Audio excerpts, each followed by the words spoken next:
The city bleeds gray light, a perpetual bruise on the horizon. Rain, a relentless percussionist, hammers against the window of your cramped office, each drop a tiny, insistent whisper of the past. You, Reid Harrison, trace the cold condensation with a thumb, the phantom weight of a man's stolen years heavy on your shoulders. An innocent man, locked away, a consequence of your conviction, your blind pursuit of a truth that fractured beneath the slightest pressure. The memory is a barb, lodged deep, refusing to rust.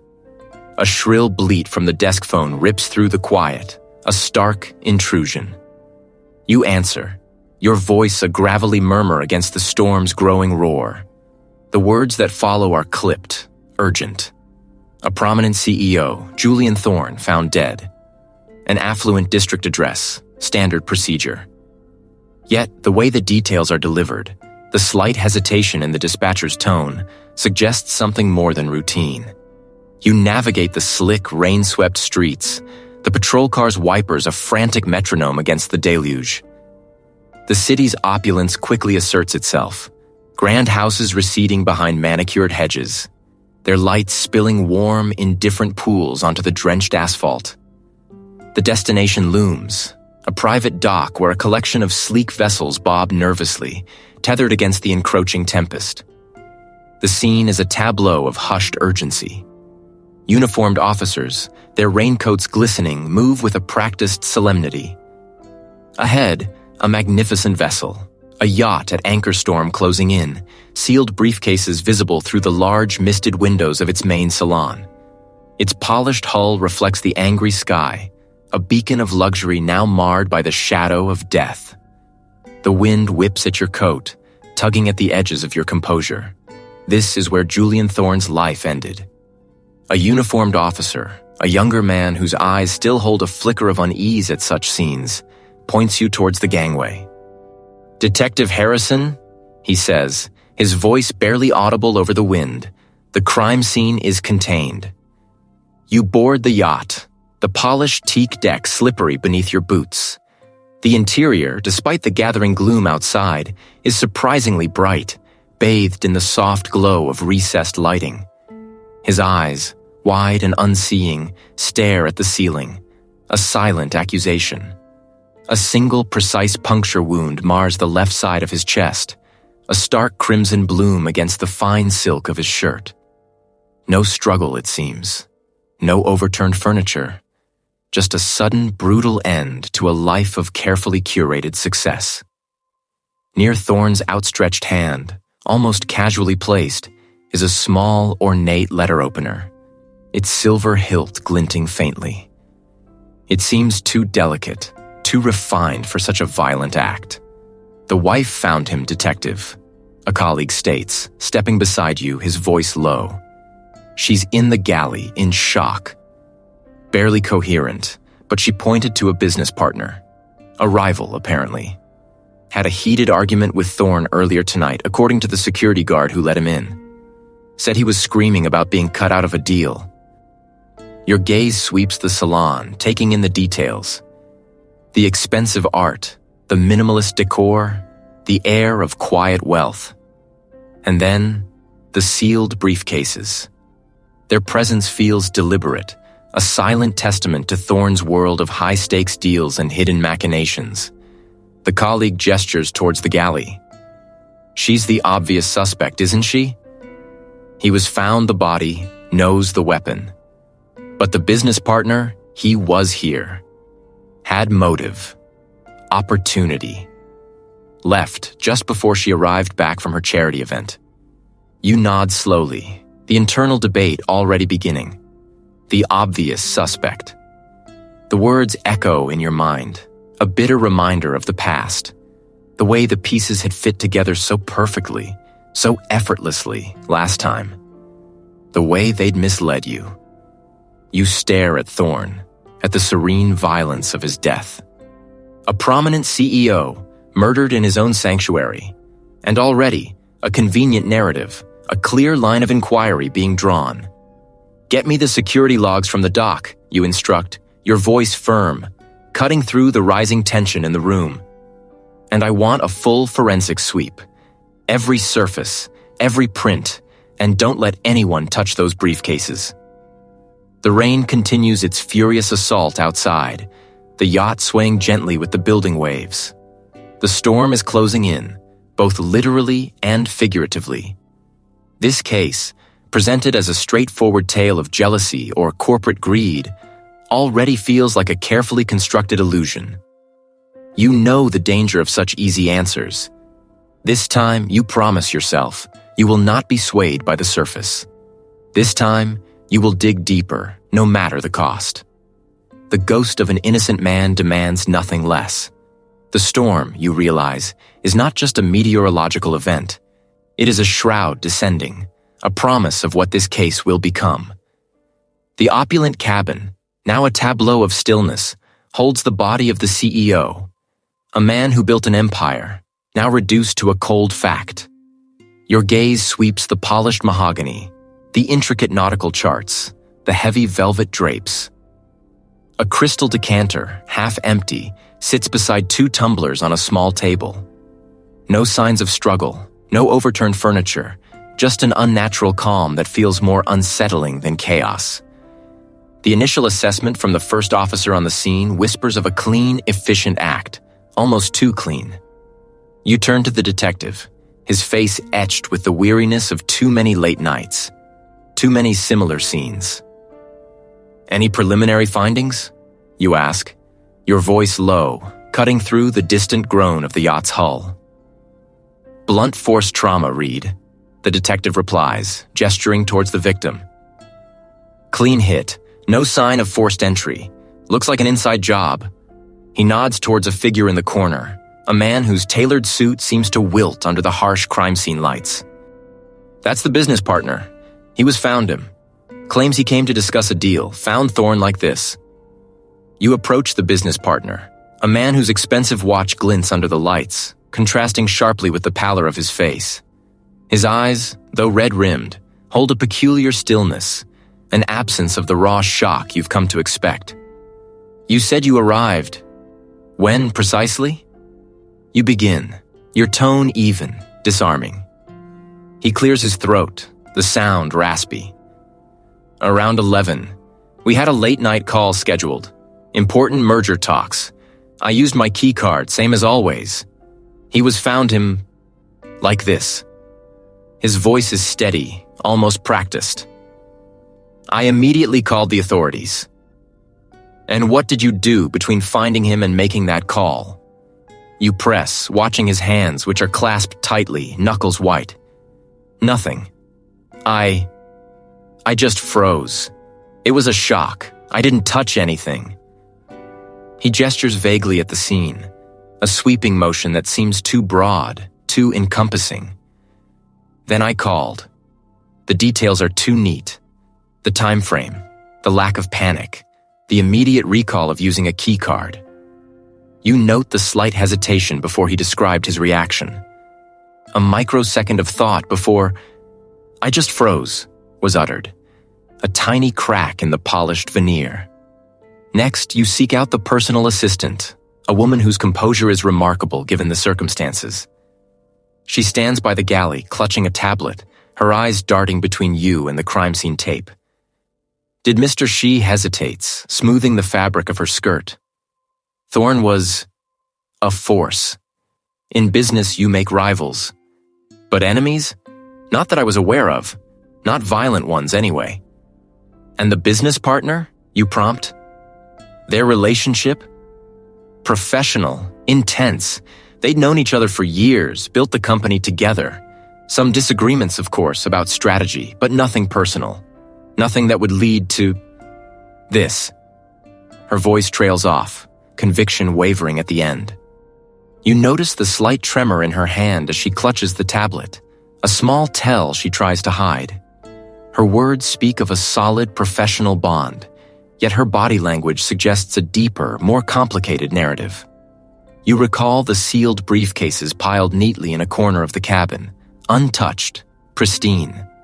If this was a heated business dispute, why were they not scattered or opened in haste? Later, you speak with Thorne's spouse, brought to the dockside by a police escort, her face streaked with tears, her designer coat pulled tight around her. She speaks of Thorne as a man consumed by his work, distant but never cruel. Crosses her features before she quickly masks it.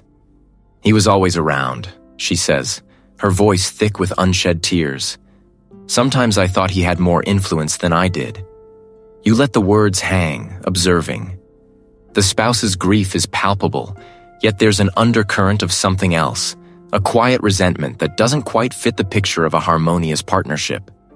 No overt motive, no smoking gun, yet the pieces don't quite align.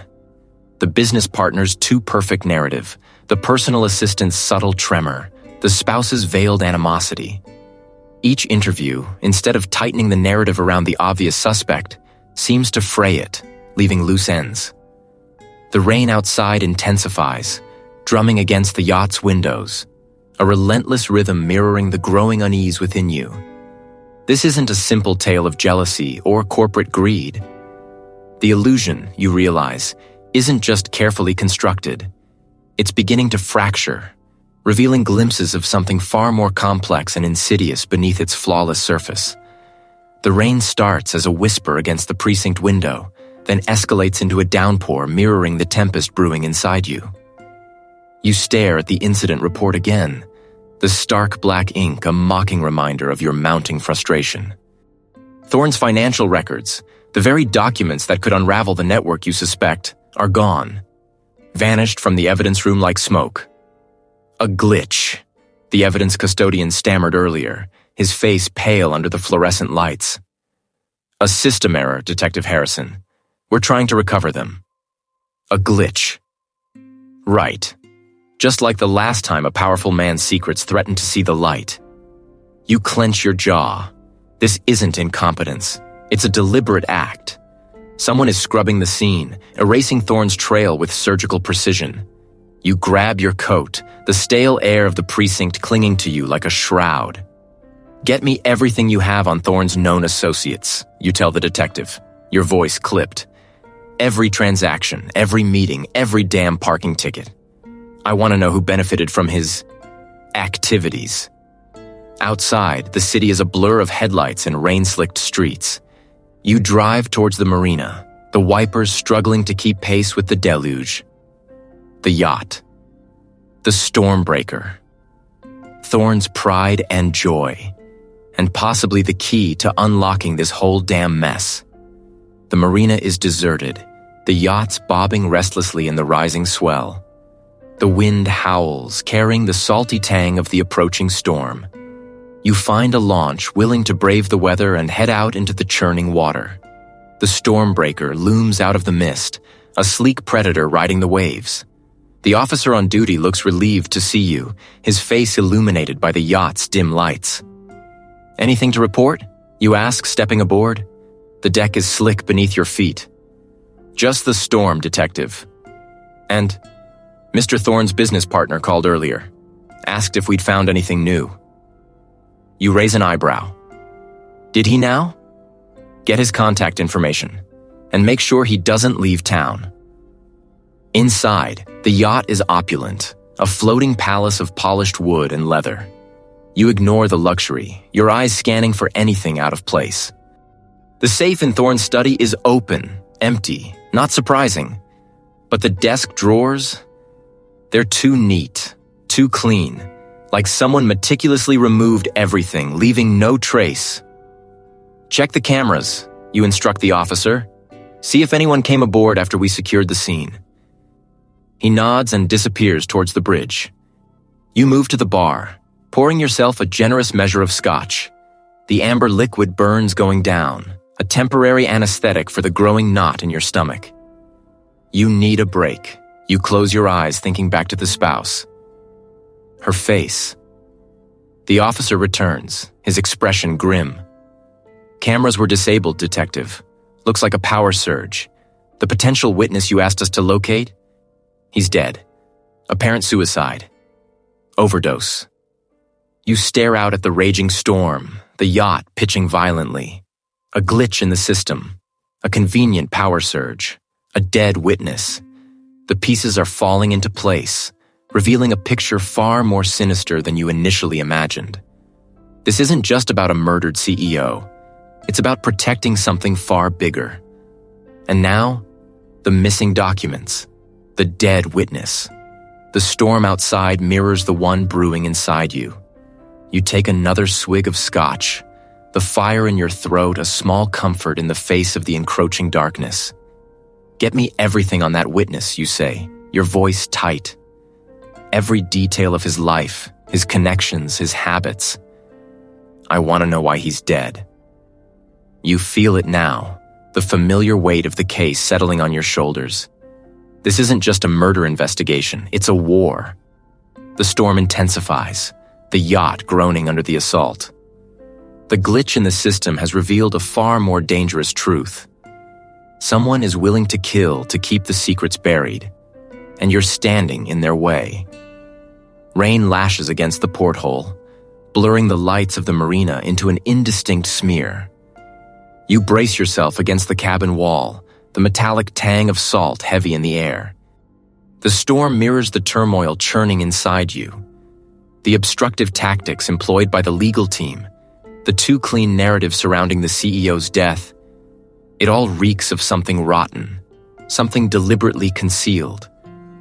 It's a familiar scent, one that dredges up ghosts you've tried desperately to bury. You remember Blackwood. The name echoes in the hollow spaces of your mind, a cold, sharp shard of guilt. The Blackwood case. A career high turned into a personal abyss. You were so sure, so damn certain you had the right man. The evidence, circumstantial as it was, painted a clear picture. A desperate man, a botched robbery, a life tragically ended. You saw what you wanted to see. You missed what was hidden in plain sight. A wave slams against the hull, the yacht shuddering under the impact. You grip the edge of a table, knuckles white. The memory of his face, etched with betrayal and despair, haunts your waking hours. Blackwood. A constant reminder of your fallibility, your capacity for error. A living testament to the devastating consequences of a rush to judgment. This new case. It's different. Or is it? Are you making the same mistakes? Are you blinded by the obvious, ignoring the subtle signs that point to a deeper conspiracy? You need to see the victim's office.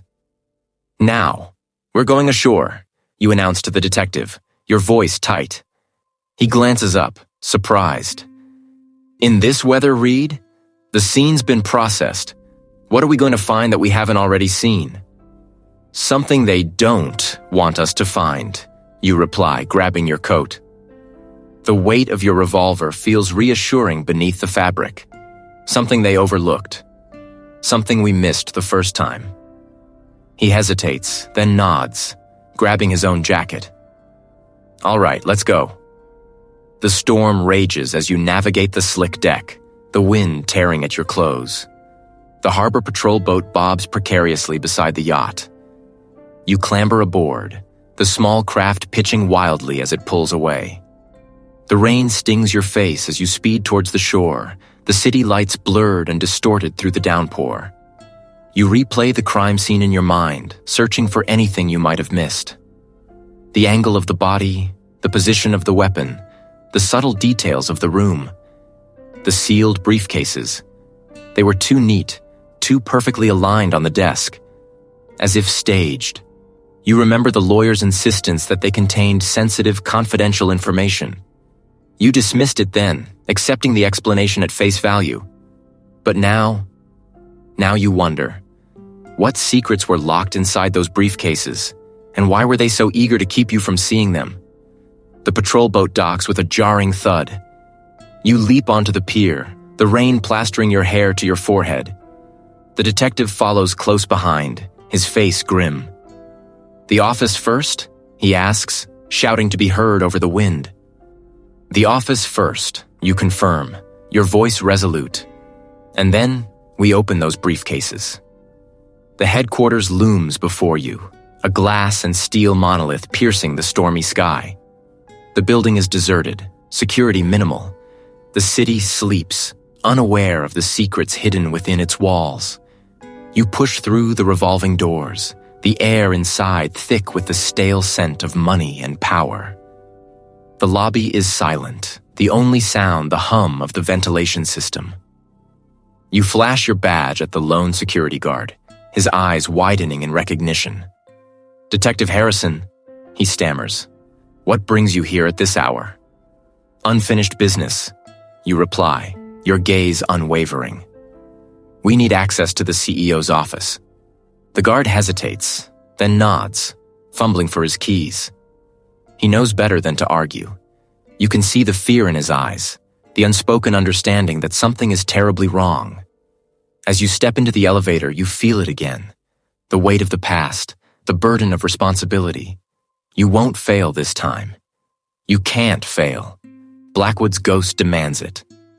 The elevator ascends, a mechanical hum against the storm brewing in your gut. You can't shake the feeling that you're playing chess against an opponent who sees 5 moves ahead. The pristine office, the cooperative guard, it's all too clean, too easy. Back in your car, the city lights blur through the rain-streaked windshield. You need a new angle, a fresh perspective. Your colleagues are either complicit or conveniently blind. The system, once sworn to uphold, now feels like a suffocating cage. You drive, directionless, until the name flashes in your mind. Elias Vance. A pariah. A muckraker. A disgraced journalist who burned too many bridges, exposed too many secrets.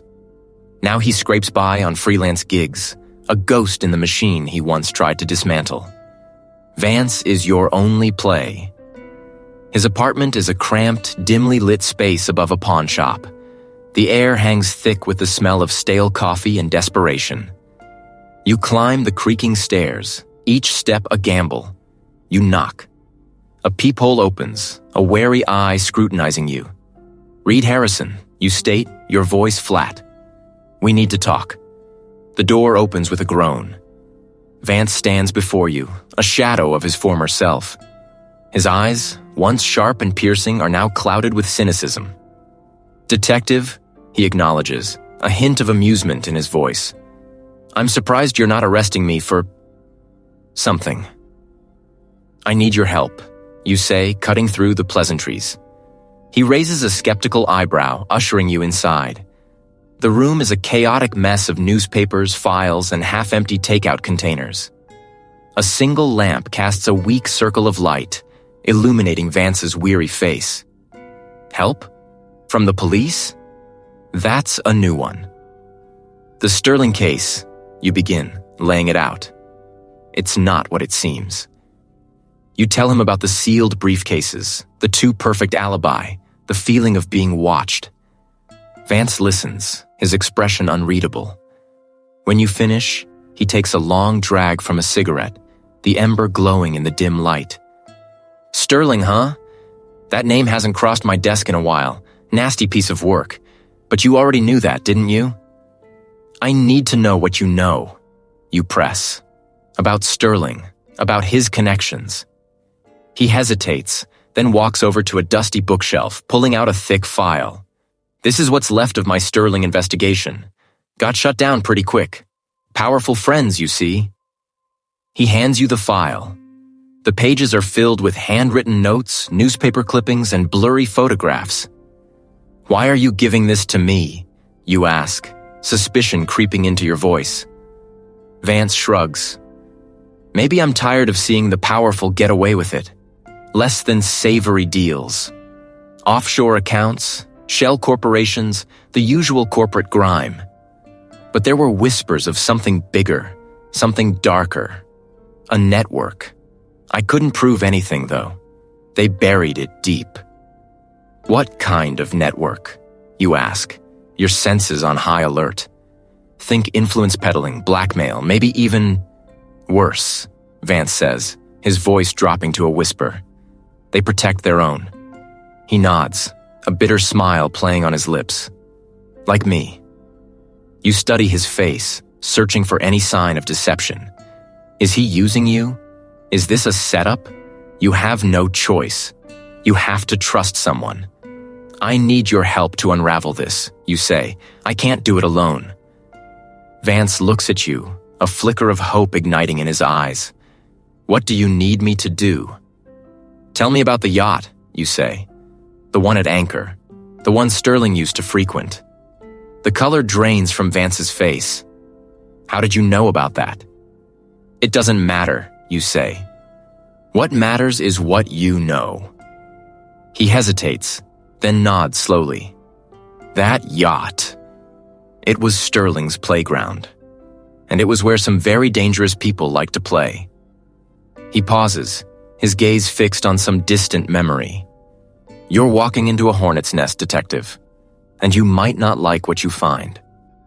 Rain lashes against the windows of Vance's cramped apartment, mirroring the storm brewing inside you. The air smells of stale coffee and ozone. You lean forward, the single bare bulb overhead casting harsh shadows on Vance's face as he types furiously.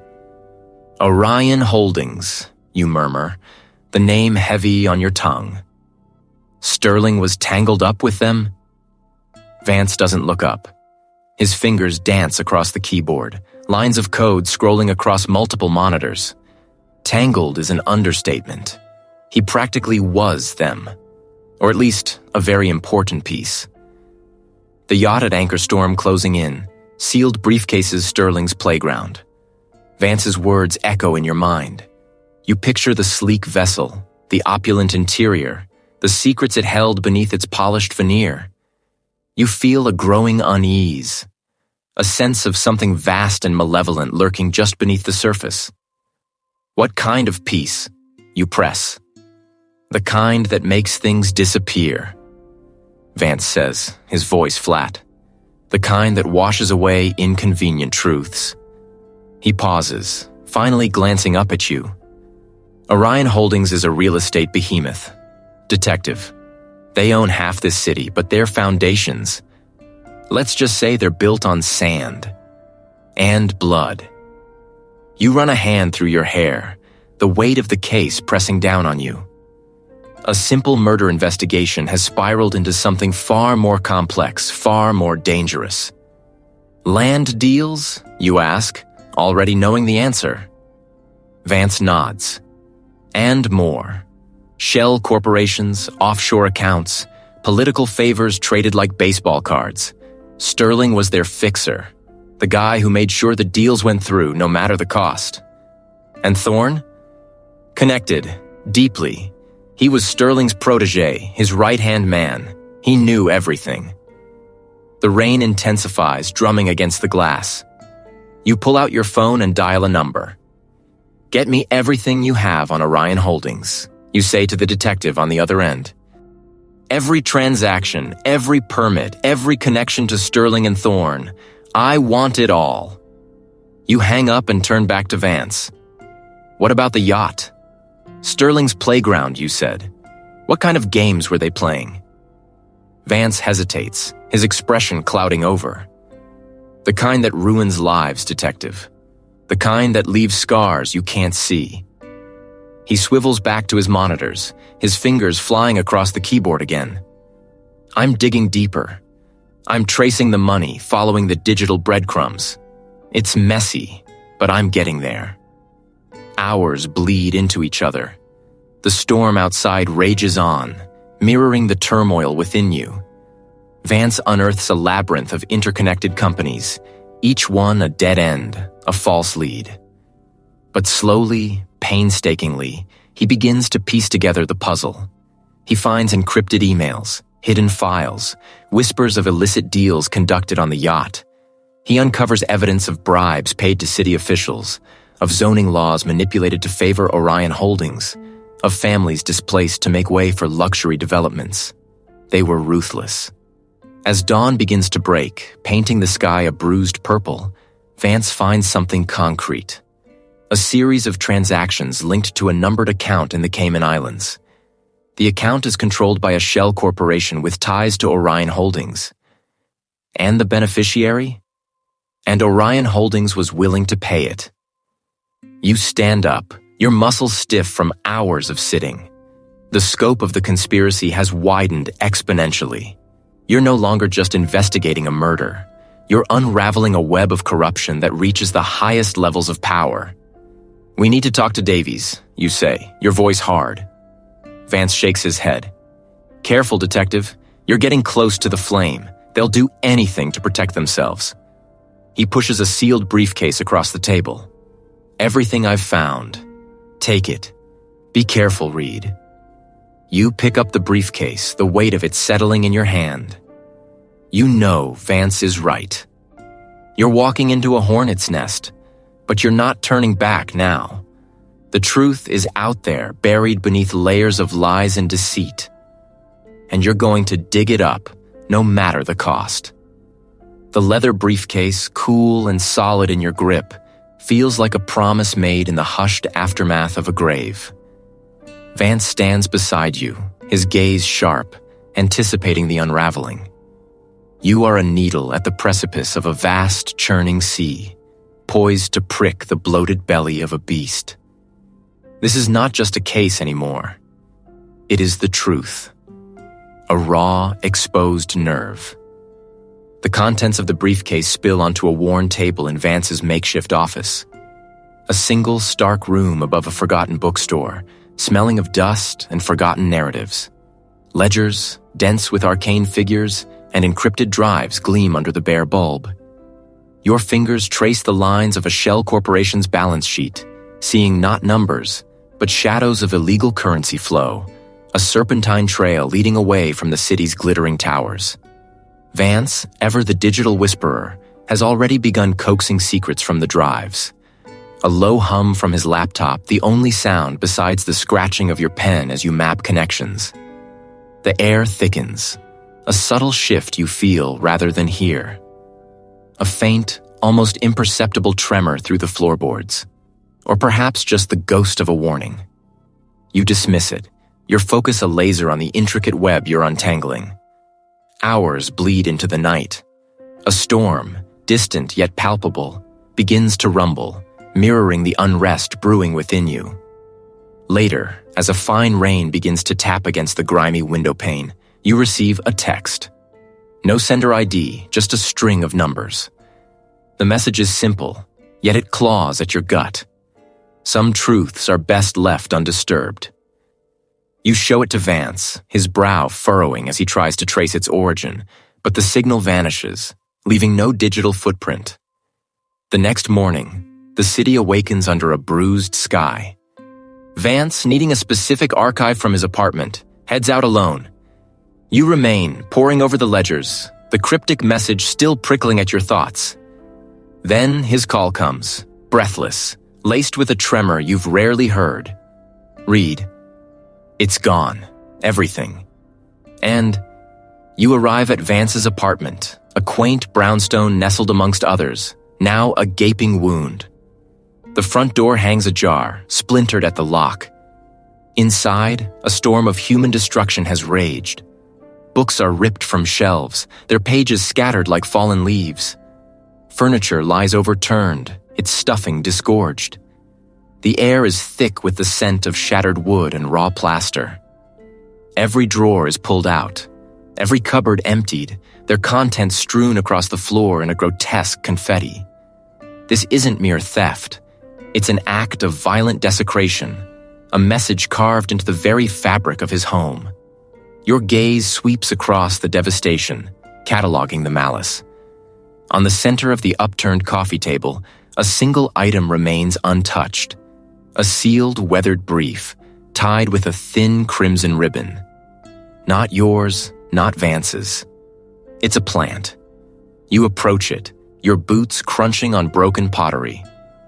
The brief, not just sealed, but impervious, feels impossibly heavy. Pinned to it with a stiletto blade is a photograph. It's a grainy, long-range shot taken from the shore. The vessel rides the choppy waves of an angry sea. The briefcases on the yacht's deck mirror the one you hold, a cruel taunt. Below the photograph, scrawled in an elegant, unsettling hand, is another message. The tide turns quickly, detective. And some things, once lost, cannot be retrieved. The blade glints, a stark reminder of the precision and intent behind this violation. They know you are digging. They know what you have, and they are watching. This isn't just about the case now. This is a deliberate personal strike. As you examine the photograph of the yacht, a new text vibrates in your pocket. This time, it's not from an unknown number. The message reads, "Some journeys end far from home, Reid. Keep your loved ones safe. Or don't." The words are a venomous whisper in your ear, a direct assault on the quiet sanctuary you maintain for those you hold dear. They haven't just ransacked Vance's apartment. They've breached the protective wall you've built around your life. The determination that once felt like a guiding star now burns with a vengeful fire. You will not be deterred. The yacht on the photograph becomes a new destination, a new target in your sights. The storm outside rages, but the real tempest has just begun within you. The venom still coats your tongue, a bitter residue of the threat whispered in the shadows. They touched what was yours, those unseen hands, and in that violation, a cold, unyielding resolve has forged itself within you. Fear, once a tremor, now transmutes into a singular burning purpose.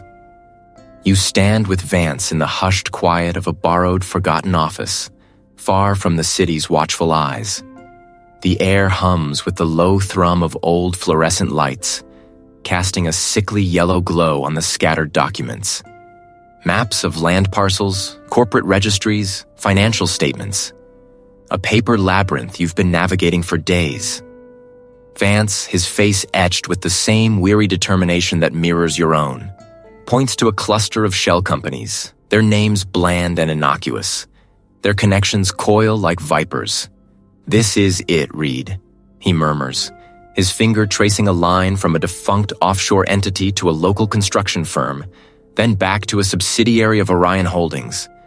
Thorne found the nexus. These aren't just paper trails, they're blood trails. You lean closer, your gaze sweeping over the intricate web. The sheer audacity of it begins to coalesce. Orion Holdings, the titan of industry, a public face of prosperity, was merely the tip of an iceberg. Beneath the polished surface, a vast predatory machine was at work. Vance pushes a folder across the table. Money laundering on an unprecedented scale, siphoning funds through shell corporations to acquire vast tracts of land. Land that was then rezoned, often through persuasion, and sold for astronomical profits. The pieces click, sharp and undeniable. The accidental deaths Thorne had investigated, the sudden disappearances of community leaders opposing certain developments. They weren't isolated incidents. They were calculated eliminations, clearing the path for the scheme. Thorne hadn't just stumbled upon a corporate scandal. He'd unearthed a systemic rot, a cancer spreading through the city's very foundations. The land deals, you state. The words a hard edge in the quiet room. The rezoning. It required influence, not just money. Political power. Vance nods, his eyes grim. Exactly. Thorne was about to expose the entire network. He had a meeting set, a final drop. The details are fuzzy, but he was convinced he had enough to bring it all down. You pick up a crumpled note from Thorne's files, a hastily scrawled address, partially obscured by a coffee stain. It's an old dock number, a private mooring point far downriver. A shiver of recognition, cold and precise, runs down your spine. You recall a detail from Thorne's initial contact with the first detective on the case, a fleeting mention of a rendezvous with truth. He was going to meet someone. You breathe, your mind racing, connecting the fragments. Someone who held the last piece. Someone he was delivering the proof to. Vance pulls up a satellite image on a tablet. The dock number matches a secluded stretch of riverfront where a single, opulent vessel is visible. "This yacht," he says, zooming in. It's registered to a holding company, one of the same shell entities Thorne was tracking. It's been there for days, but activity has spiked in the last few hours. Your eyes fix on the image. You can almost feel the spray, the rocking motion. Briefcases, several of them, sealed. Vance squints, then lets out a low whistle. They're moving something, or securing it. The truth, once a nebulous threat, now takes on a terrifyingly clear form. Thorne was murdered because he was about to expose Orion Holdings' massive money laundering and illegal land acquisition scheme. His death was a preemptive strike, a desperate act by those whose empires were built on stolen land and laundered fortunes. The mastermind wasn't just a rogue CEO. It was a high-ranking figure, deeply entrenched, perhaps within Orion itself, or a political power broker whose threads ran through the city's very fabric. The sealed briefcases on the yacht. They were either the proof Thorne was about to deliver, or the very evidence of the conspiracy being moved, hidden, or destroyed. The wind outside the forgotten office begins to howl, rattling the old window panes, mimicking the tempest brewing within you. The key players are no longer faceless entities. They are the architects of this grand deception, the butchers of truth, those who wield power with impunity. Their motive: to protect their ill-gotten gains, their untouchable status. They came for Vance, for the people you care about. But they underestimated the resolve forged in the crucible of past failures, the determination of a man who has nothing left to lose but the very last sliver of justice. The hunt, you realize, is no longer just for a killer. It is for the heart of a hydra, and you intend to sever every head. The truth, once a nebulous threat, now takes on a terrifyingly clear form. His death was a preemptive strike, a desperate act by those whose empires were built on blood. And you, Reid, stand at the precipice of bringing it all crashing down, or being consumed by its fall. A quiet resolve hardens your jaw, a stark contrast to the tremors that once rattled your resolve. The past, a relentless phantom, still whispers its accusations, but a new fire burns, purifying the doubt. You will not let another innocent soul suffer under the weight of injustice. Not again. Your career, your very freedom, now mere pawns in a far grander game. You understand the risk, the precipitous drop awaiting any misstep. This isn't just about the CEO's murder. It's about the rot beneath the city's polished veneer, a cancer you intend to excise.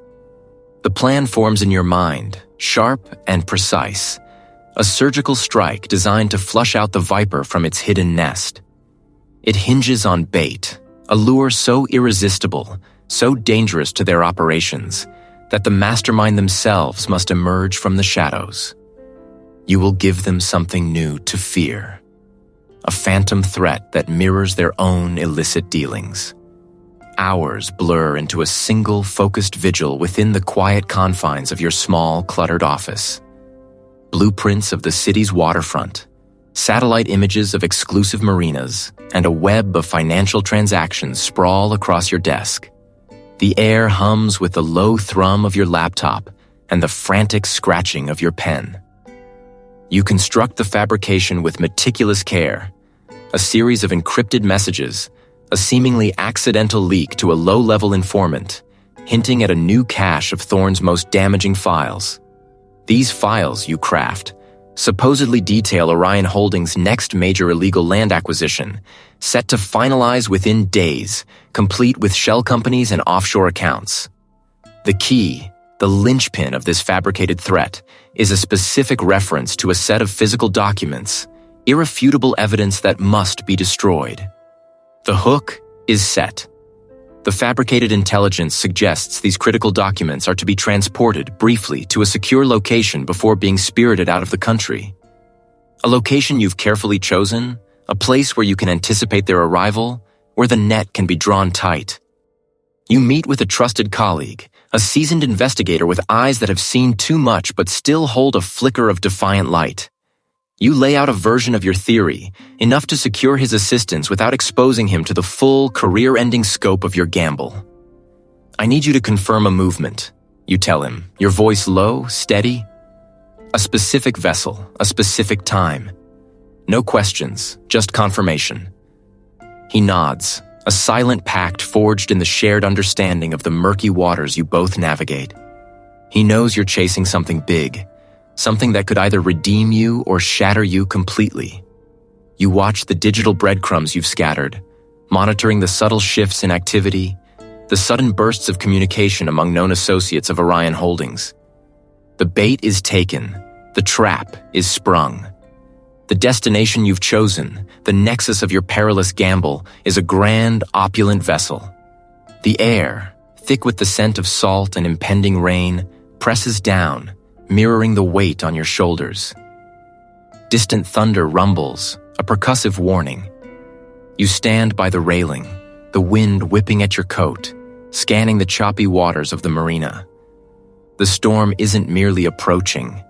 It's closing in with predatory speed, a fitting backdrop for the confrontation to come. Inside, are the actual briefcases, not the fabricated ones, but the ones you've meticulously assembled from Thorne's hidden stash, the true documents of Orion Holdings' illicit network, the real evidence, now your ultimate bait. A sudden flash of lightning illuminates the churning waves, revealing the whitecaps forming on the water's surface. You feel the tremor in the deck as the yacht strains against its moorings. The mastermind will arrive, driven by the desperate need to secure these briefcases, to eliminate this final, most dangerous loose end. And when they do, you will be here. As the first heavy drops of rain begin to fall, stinging your face, a new realization solidifies in your mind. The fabricated leak wasn't just about documents. It was also about a person, a phantom courier, supposedly bringing these documents to the yacht. A specific, minor figure in the Orion Holdings periphery, someone easily disposable. This doubles the stakes, confirming the ruthlessness of your adversary. You are the phantom courier, Reid. You are the target. And the storm, now fully upon you, screams its fury, a symphony of impending chaos. You grip the cold metal railing, your knuckles white as the yacht pitches violently. The mastermind is coming.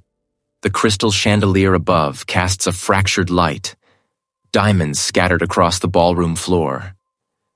You move through the hum of polite conversation, a predator in a silk-lined cage, each step measured, each breath a silent prayer for strength.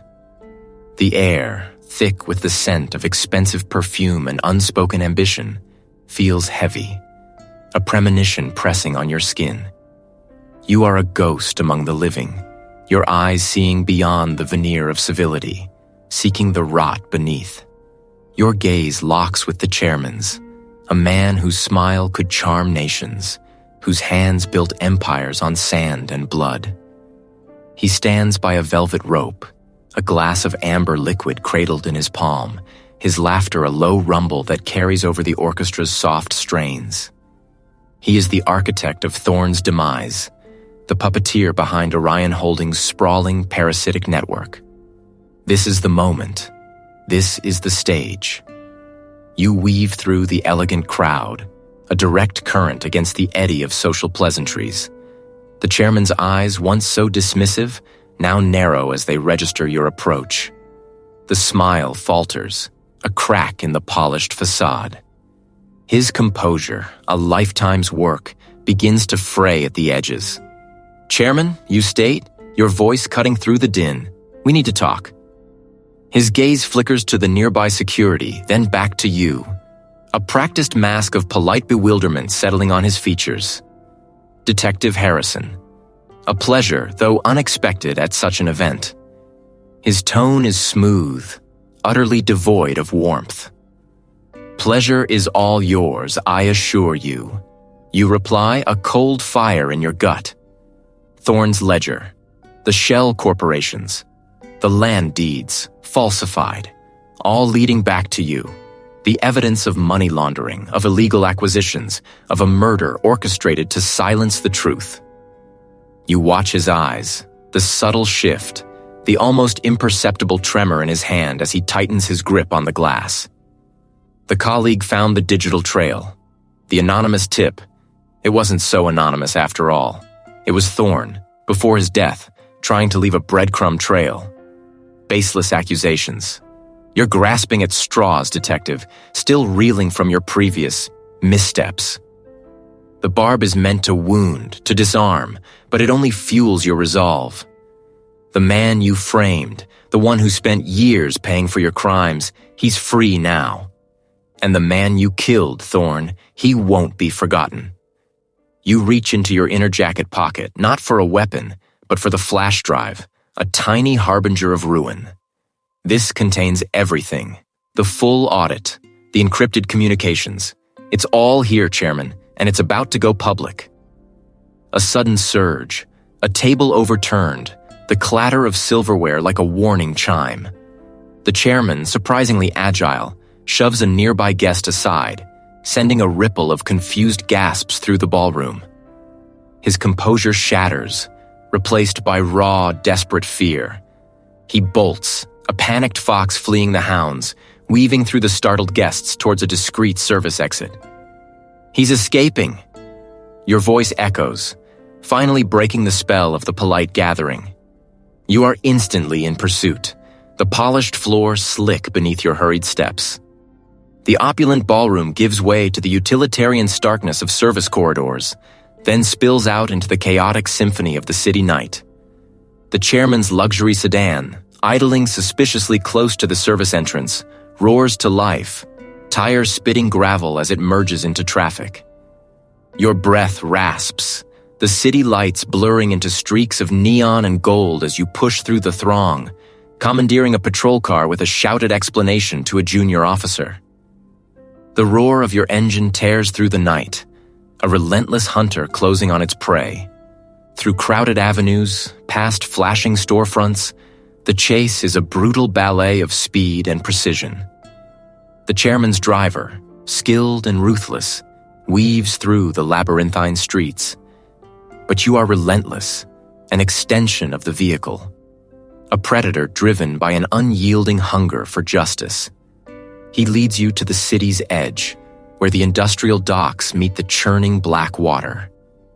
The air grows heavy, charged with the scent of salt and an impending storm. Distant thunder rumbles, a drumbeat of doom. The rain begins, a soft patter at first, then a sudden, violent deluge, mirroring the tempest in your soul. The docks are a symphony of groaning wood and lashing rain. Its name, Orion's Wake, is barely visible through the sheeting rain, a cruel irony. The chairman's sedan screeches to a halt, and he scrambles out, his expensive suit already plastered to his frame, a desperate cornered animal. He's there, on the deck, wrestling with two sealed briefcases, their polished leather gleaming even in the dim, chaotic light.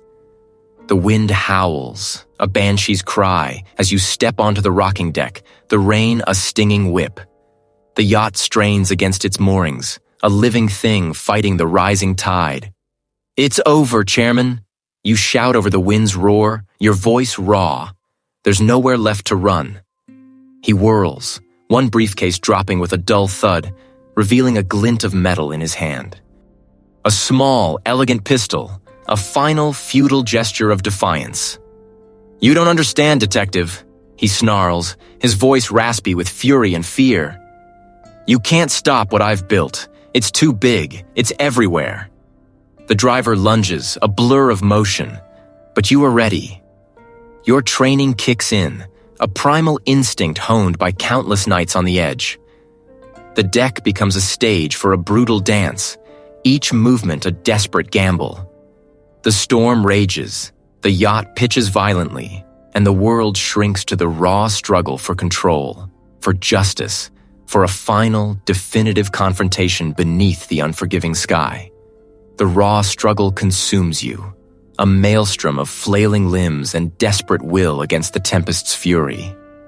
The driver, a shadow given substance by the churning night, presses an advantage, a knee driving into your ribs, the metallic tang of salt water mixing with the coppery taste of your own resolve.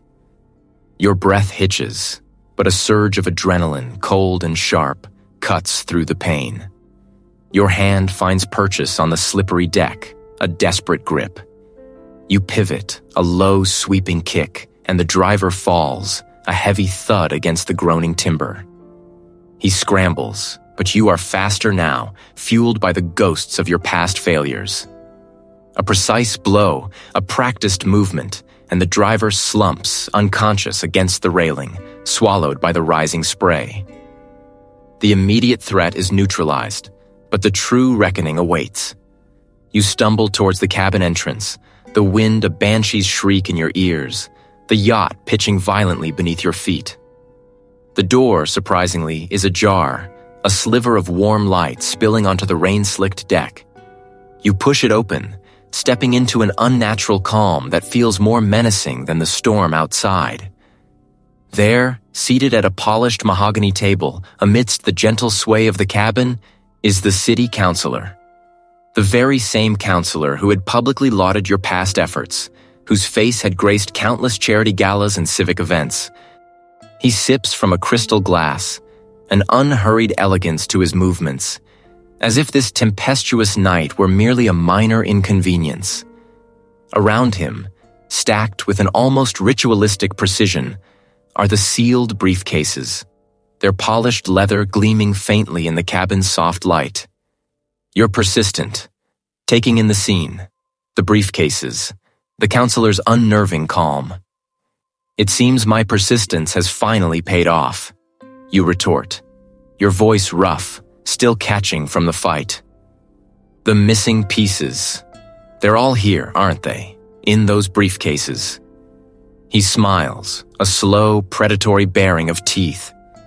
Indeed, the entire tapestry, the shell corporations, the laundered funds, the land deals, the suppressed reports, all the threads leading back to the grand design. A beautiful system, Reid, self-sustaining, impervious, until you, a fly in the ointment, began to buzz. He gestures to the briefcases. These contain the meticulously documented evidence of our ventures. For the next phase, of course. A contingency plan, should anything unforeseen occur. Like a prominent CEO getting too greedy, you state, the pieces clicking into place with a sickening finality. Or a detective getting too close. The counselor chuckles, a dry, humorless sound. The CEO was a necessary casualty. A liability? And you. You were merely an irritant. But now you've become a problem. A predictable one, unfortunately. He sets his glass down. Tell me, Reid, what do you hope to achieve? You're one man against an ocean. Even with these trinkets, the system will merely absorb the shock, shed a few weak links, and continue. Justice, you declare, the word a defiant banner against the storm. It's the distinct sound of a distant engine growing steadily louder. Sealed briefcases, enough to get a few colleagues out here, even on a night like this. The thrumming grows into a roar, spotlights piercing the swirling rain as another vessel, unmistakably a police launch, cuts through the choppy waters, its siren a mournful cry in the night. The cabin is bathed in the harsh, white glare. The counselor rises, his previous calm shattered, his gaze darting between you and the briefcases. He lunges, not at you, but at the nearest case, a desperate attempt to seize or destroy. But you are quicker. You intercept him, your hand finding his wrist, twisting. The briefcases remain untouched, witnesses to his downfall. The cabin door bursts open, and two figures, clad in rain-slicked gear, their faces grim, fill the doorway. A colleague, his eyes wide with a mix of shock and grim satisfaction, and a senior officer from the Internal Affairs Unit, his expression unreadable. Counselor, the Internal Affairs officer states, his voice clipped, you're under arrest. The storm outside still rages, but within the cabin, a profound quiet descends. The counselor, his face a mask of bitter defeat, offers no resistance. The briefcases, now the undeniable heart of a vast conspiracy, are carefully secured. Days later, the city begins to grapple with the unearthed corruption. Headlines scream, names are exposed, and the foundations of power visibly tremble. Your actions, undeniably outside protocol, lead to a stark conversation with the chief. There are reprimands, stern warnings, and the quiet implication of a suspension, a period of forced reflection. Yet in the chief's weary gaze, you perceive a flicker of something else. Respect, perhaps, for the brutal, necessary truth you dragged into the light. You stand by the window of your small apartment, the city lights shimmering through a lingering mist. The weight of your past failure, the image of the innocent man, still lingers, a scar rather than an open wound. But this time, you had pursued the truth, unflinchingly, regardless of the cost to yourself. The path to justice, you know, is long and arduous, a constant uphill climb. But for the first time in years, you feel the solid ground beneath your feet and the faint, persistent stirrings of redemption in your own determined heart. The city, though wounded, has begun its slow, painful healing, and you, Reid Harrison, are a part of that arduous, hopeful beginning.